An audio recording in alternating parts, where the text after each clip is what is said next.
Oh, you're back for more? Well, I'll be glad to. Right. I did get your message a couple of minutes ago. It's just that I haven't taken a look at it yet. Let's see. This just in, an escaped fugitive is now at large, and it looks like it's heading straight to...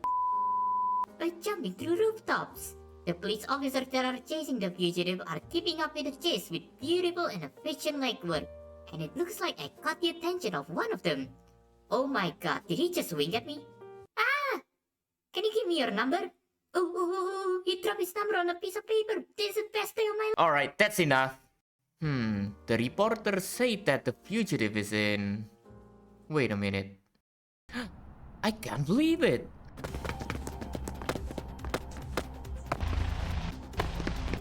Well, that's something that you don't see every day. Not like I'm going to chase after her anyways. Seems like she knows the ins and outs of the city. I'm sure that the authorities will take care of her. Now, you're here for something else, right? Considering that whole fiasco, I think I know what'll catch your interest. Junk. This'll do. I think you'll like this one. Mirror's Edge Catalyst.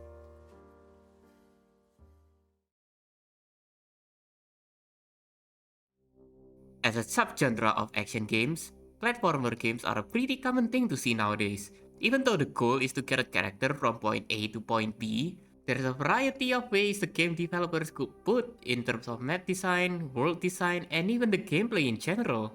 Take Sonic and Mario games for instance, two video game series that share the same genre with wildly different takes.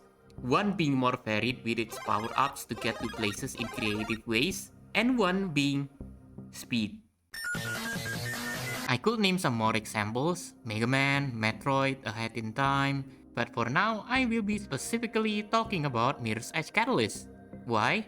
Well, for one, it's on the title of the video, and two, it's the only other platformer game that I've played on my channel aside from Stray and the original Mirror's Edge that I have a strong opinion on. I already did a review of Mirror's Edge, and while I can say I did that review really poorly, if you're interested in watching that, I'll put an annotation over here. A game that's developed by DICE and published by EA in 2016, Mirror's Edge Catalyst brings its unique take on platformers by making parkour its main way of seamless movement. With that being said, the obvious aspect as to what makes Mirror's Edge Catalyst different from the original Mirror's Edge is the inclusion of an open world. There are also skill trees, user-made time trials, side quests, and other things that makes this game unique from its predecessor. But I'm mostly going to talk about the story, about how a genuinely good game is somewhat tarnished by a really bad conclusion. For those who haven't played the game yet, Mirror's Edge Catalyst is not a sequel, more so a reboot of the original game. There are bad franchise reboots, but I wouldn't say that that's a red flag right out of the bat, considering there are some good ones with the Tomb Raider reboot and Hitman 2016 being the best examples that I could think of at the time. If you didn't know, the story actually starts off with the Mirror's Edge Exordium comic, which describes the events that had happened before the game, giving some additional information regarding characters and the importance of locations of the main game. You don't really need to read the comic to enjoy the main game, and I did play the game without knowing its existence, so it's optional. Located within Cascadia, the game starts off with Faith Connors, the main protagonist of the game who has lost her parents and sister at a young age, working as a runner under the leadership of Noah, with her thought to be quote-unquote rival, Icarus. She decides to take a job involving stealing some valuable data, but after an interaction with an unexpected intruder, Faith ends up taking a data drive, and thanks to Plastic, an acquaintance of Noah that mainly works on cracking down data on the network, she learned that it contains a blueprint of a top-secret project called Reflection. With Gabriel Kruger, the CEO of KSAC, seeing Faith running with the data drive, he decides to take action and talk his way to getting the data drive back. Yeah, that's not really the case. His organization raided the runner space and either kills or captures everyone in the vicinity, including Noah, while Faith and Icarus are in a different location entirely. This wouldn't be the case if this also didn't happen. What? Explosion over here! Oh! Both of them took shelter, things happened afterwards, and with the help of Faith and Icarus, An organization called Black November, whose leader is Rebecca, managed to capture Gabriel Kruger's daughter named Isabel Kruger, which in reality is actually Fate's presumed dead sister, Caitlin Connors. She informed Fate about the database regarding the whereabouts of Noah due to getting information about his death being greatly exaggerated, and Fate learned that Noah is located in a place called Kingdom, located in the Undercity. After saving Caitlin from Black November, she heads into Kingdom and learns that Reflection, the data blueprint that Fate stole, is basically mind-controlling nanobots, which would make people lose their free will in terms of emotions. Oh, and also Noah died.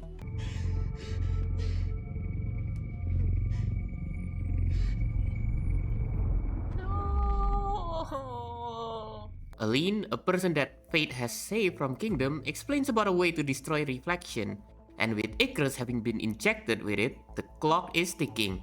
Fate managed to grab Kruger's data print, which is basically his identification, and off she goes to the Shard, the tallest building in Cascadia. This is it, the final confrontation of the game. After everything that Fate has gone through, she has the duty of getting rid of Reflection in a place with maximum security using a virus, potentially putting a big blow to K-Sack and avenging Noah's death. When she arrived at the Shard, it was apparent that the building was in shambles because... Remember when I mentioned that Fate saved her sister from Black November? Well, Fate offered the blueprint for Reflection a while back and now they demanded it to be given to them. Fate basically says no, and so here we are. It was tough and... Oh, that's a big fan. Whoa! But eventually, Fate managed to get to the top, ready to put in the virus to annihilate Reflection once and for all. Just as she managed to start the termination process, Gabriel confronts her, and so the final battle starts. Now, when I mention a final battle, what do you think comes to mind? A giant turret? Gabriel with a minigun? Something big and intense? Well, look no further because this game has completely thrown away that concept and just makes Fate fight two of the strongest enemies that's not really that strong. Okay, maybe this is not the final battle. I'll give the benefit of the doubt that the big battle at the end is going to arrive soon. With a bit of struggle, Reflection is finally eradicated, although this somewhat resulted in Caitlin's chronic lung condition re-emerging. One final chase, and after a brief cinematic combat, Caitlin reveals that she thought her sister was dead, crying for months and forgetting about Fate to ease the pain. But just as Fate was about to get shot at, she is still willing to protect her sister. A slight turbulence happens, Gabriel falls randomly, and Caitlin manages to get on the helicopter, leaving Fate on a broken pillar beside a building. I'm pretty sure Fate physically cannot get down from that thing after everything else broke down, but somehow she managed to do it anyway, because... Anyways, even though the news about Reflection has surfaced, nothing changed. No riots, no uprising, nothing. But Fate confidently said that we had started something and we were going to finish it. Isabel Kruger or Caitlin Connors becomes the new head of KSEC, and that's about it. What, were you expecting something more? If you are, then great, because I am, and oh boy does this feel really underwhelming. Now I can't say that I don't have high standards in terms of story in general, but when I see the ending of the game, I cannot help but feel empty. It feels like with the immense amount of build-up that the final mission has in terms of climbing the shard, the big climax being a very easy fight is such wasted potential to the point where I think the game is somewhat rushed at the end. I do understand that they might not want to make the combat section that big of a deal because it's not that spectacular compared to the platforming aspect of the game, but at the same time, there's no stopping them from making the final combat heavily focus on it. Other than that, there's also the issue of the payoff of the entire thing. Fate did manage to destroy Reflection, saving Icarus and preventing people from being mind-controlled, and yet, there's a lot of things that are left unanswered, or nothing really happened. The fate of Gabriel Kruger is unknown, no one cares about Reflection, so there's no big movement afterwards. Fate did have a one-on-one conversation with Caitlin Connors, but it amounts to little change since their relationship is still very rocky, albeit now Caitlin knows about Fate's existence. And how did Black November not know the existence of Kingdom when it's literally nearby their base of operations? Even the original Mirror's Edge is able to handle the ending of the story pretty well with similar story writing levels. In that game, Fate saves Cat and they become fugitive, which is somewhat more satisfying than the ending that this game has. There is one way that I wouldn't find these problems as issues, which is to assume that this game is meant to have a sequel. I'm not saying that this should be the way to go in the first place, but a sequel of the game can potentially solve some of the plot holes that this game has. What's that? DICE has no time to make a sequel of the game because they're working on Battlefield 2042? Ah, well, if that game is successful, then they can put out the profits of working on the sequel, right? What? Battlefield 5 has more than double the player count of Battlefield 2042? And that game was released 4 years ago? Oh, moving on, as much as I would like to dunk on the story of the game some more, I should give my take on the other aspect of the game.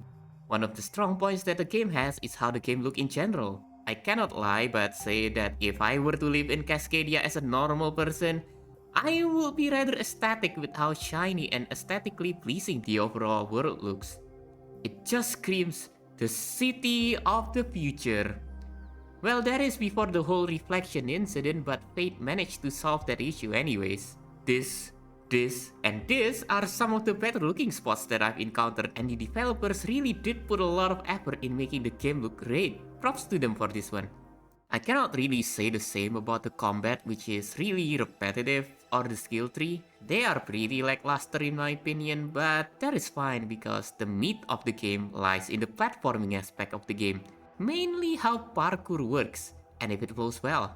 As with how lax I am in judging stories, as long as I have fun in terms of a mechanic, then I can say that I enjoy it. With that being said, I find the parkour aspect of the game pretty good. I've seen people say that including open world in the game is a bad idea because of speedrunning, but if I can have fun just by collecting random orbs for plastic, then I can definitely say that they did a pretty good job.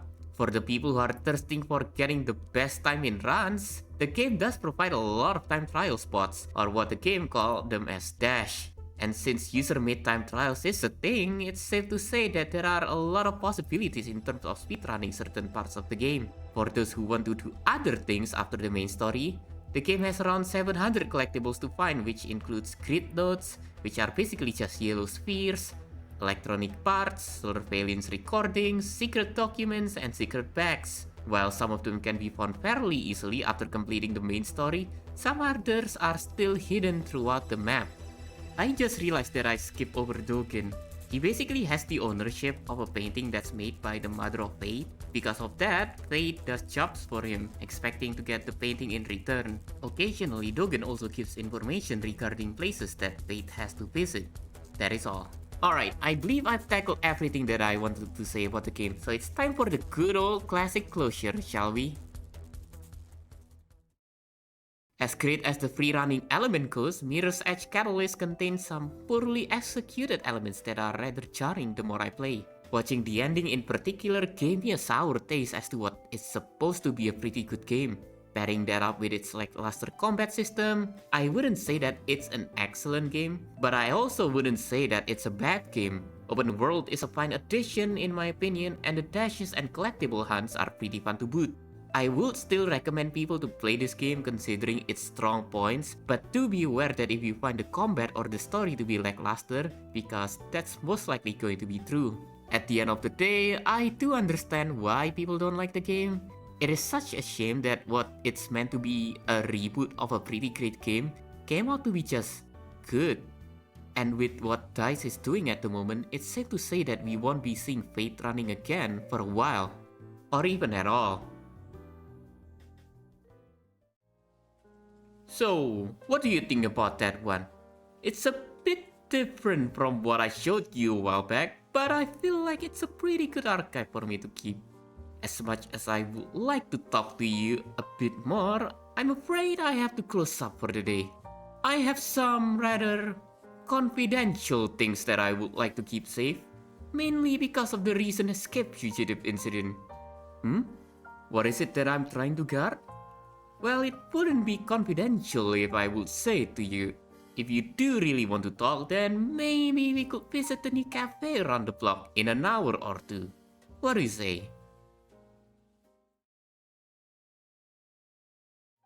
Wow, I'm actually surprised that you managed to watch all of that and get to this point. Well, first of all, thank you so much for watching this video, and if you really do like it and if you really want me to do this again, consider giving it a like, leave a comment, or even subscribe to my channel. Because this took a lot of effort, much more effort than I had expected. If this video goes well, then I might make another one, I don't know.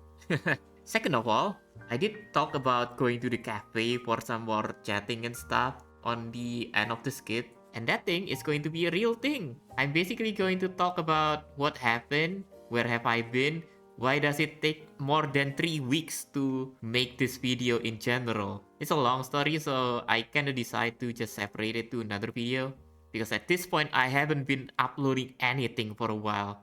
So for now, thank you so much for watching again, and I'll see you in the next video. Bye bye!